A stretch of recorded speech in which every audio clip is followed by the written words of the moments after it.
Hi friends, இன்றைக்கி நம்ம Nisha cooking சேனலில் மட்டன் வச்சு மதுரை மட்டன் சுக்கா செஞ்சுருக்கேன். நல்லா டேஸ்ட்டாக, நல்லா காரசாரமாக, ஸ்பைஸியாக இந்த மலைக்கு ரொம்ப அருமையாக வந்திருக்கு. ஸோ நீங்களும் ட்ரை பண்ணி பாருங்கள் எப்படி செஞ்சுன்னு சொல்லிட்டு எங்கள் வீடியோ கம்ப்ளீட்டாக பார்த்து லைக் பண்ணுங்கள், ஷேர் பண்ணுங்கள், சப்ஸ்கிரைப் பண்ணுங்கள், பெல் பட்டன் ஆன் பண்ணுங்கள், கமெண்ட் பண்ணுங்கள். மதுரை மட்டன் சுக்கா செய்கிறதுக்கு ஒரு குக்கர் எடுத்துக்குங்க. அதில் க்ளீன் பண்ணி வச்சுருக்கேன்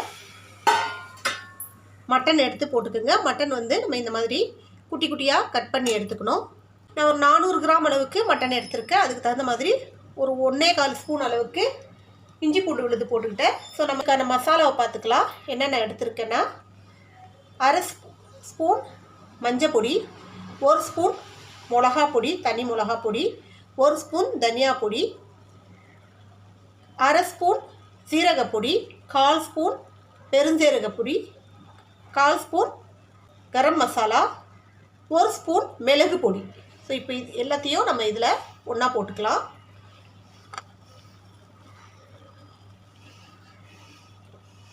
இப்போ இதுக்கு தேவையான அளவு உப்பு போட்டுக்கலாம். எல்லாம் மிக்ஸ் பண்ணி விட்ருங்க. எல்லா மசாலாவும் ஒன்றா நல்லா இந்த கறியோட மிக்ஸ் ஆகிடணும்.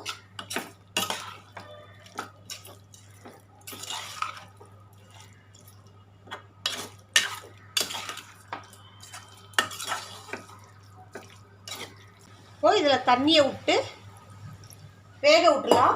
கிட்டத்தட்ட 5லேருந்து ஒரு 6 விசில் வர வரைக்கும் இது நல்லா வெந்து வரட்டும். கறி சீக்கிரம் வெந்துடும். ஏன்னா நம்ம சின்ன சின்ன குட்டி குட்டி பீஸாக தான் போட்டிருக்கோம். அதால் கறி நல்லா வெந்து வந்துடும். டக்குன்னு ரொம்ப நேரம் வேக வைக்க வேண்டிய அவசியம் இல்லை. இந்தளவு தண்ணி ஊற்றி வேக வச்சா போதும். ஏன்னா நமக்கு தண்ணி கறியில் இருந்தும் தண்ணி இறங்கும்.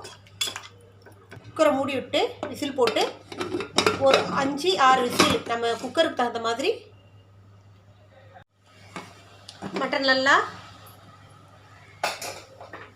வெந்துருச்சு பாருங்கள். இதில் உள்ள தண்ணி நல்லா ட்ரை ஆகிற வரைக்கும் வதக்குங்க. இதில் கொஞ்சோண்டு கொத்தமல்லி தழை போட்டுக்கலாம். ஓரளவுக்கு ட்ரை ஆனதும் ஒரு 2லேருந்து 3 ஸ்பூன் அளவுக்கு நல்லெண்ணெய் ஊற்றிக்கிங்க. நல்லெண்ணெய் ஊற்றி நல்லா வதக்கிக்கலாம்.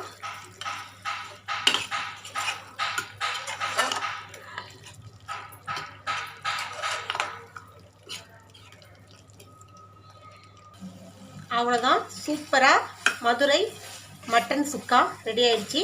நம்ம இது எண்ணெய் பிரிஞ்சு வர அளவுக்கு வதக்கினோன்னா அவ்வளோதான், வேலை முடிஞ்சிடுச்சு. ஸோ இதே போல் நீங்களும் ட்ரை பண்ணி பாருங்கள். நல்லா டேஸ்ட் சூப்பராக இருக்கும். சாதத்தோட சைட் டிஷ்ஷாகவும் சாப்பிட்லாம், இல்லை சப்பாத்தி நானோட கூட சாப்பிட்லாம். அந்தளவுக்கு டேஸ்ட்டாக இருக்கும். பரோட்டாவோட சாப்பிட்டா இன்னும் டேஸ்ட் அல்டிமேட்டாக இருக்கும். ஸோ ட்ரை பண்ணி பாருங்கள். இன்னொரு ரெசிபியோடு உங்களை சந்திக்க வரை உங்களோட விடைபெறுவது உங்கள் நிஷா. எங்கள் சேனல் லாஸ்ட் வரைக்கும் பார்த்து உங்கள் அனைவருக்கும் மிக்க நன்றி. பாய்.